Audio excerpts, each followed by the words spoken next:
سلام و صد سلام، حالتون چطوره؟ خیلی خوش اومدیم به یه قصه دیگه با من. مهمونه قصه امروزمون یکی از بچهای فسقلیه و اون کسی نیست جز جناب آقای دادا خودپسند که بچه های مدرسهشون امروز توی مدرسه سعی کردن یه درس درست حسابی واسه همیشه به دادا بدن. بریم تو دل قصه امروزمون ببینیم که چه خبره. فسقلی ها. دادا خودپسند. دادا از تیپ و قیافه خودش خیلی خوشش میومد. هر روز ساعتها جلوی آینه وای میستاد و با سر و صورتش برمیرفت تا هیچ ایرادی نداشته باشه. اون از همه چیز خودش راضی بود به جز از پدر و مادرش. میگفت من که به این خوشتیپیم، چرا باید پدر مادری مثل شما داشته باشم؟ به مادرش میگفت تو شکل خواننده های قدیمی هستی. به پدرش هم میگفت تو درست شبیه به خلافکارایی. توی مدرسه دادا به بغل دستیش گفت ببین موهام چقدر خوش مدل شده.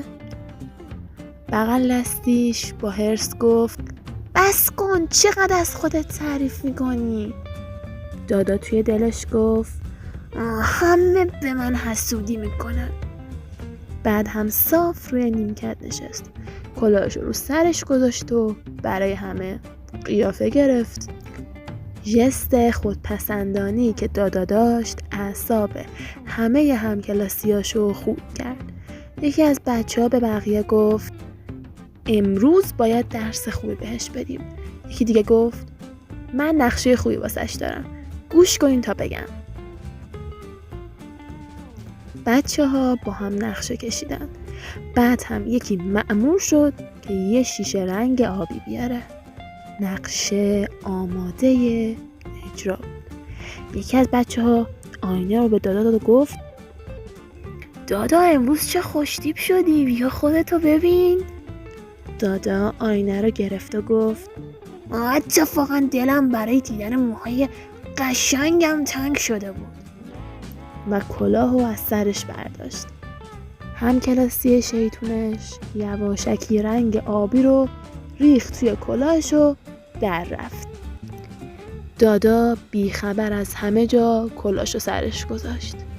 شلپ رنگ آبی ریخ روی سر و چکه کرد روی صورتش.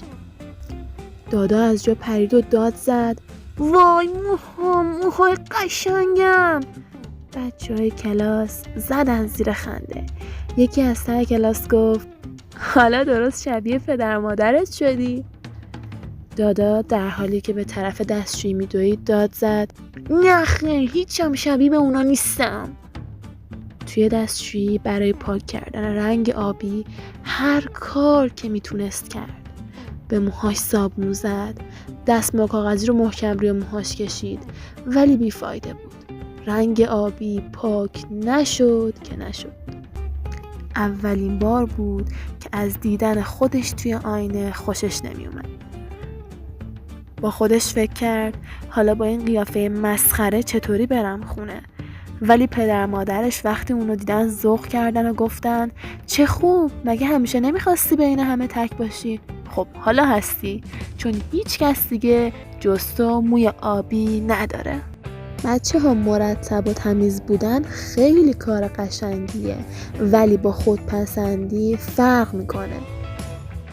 اگه قصه امروز رو دوست داشتین و متوجه کار اشتباه دادا شدین، حتما ویدیو رو لایک کنین و چنلم سابسکرایب کنین واسه بقیه قصه فسقلی‌ها.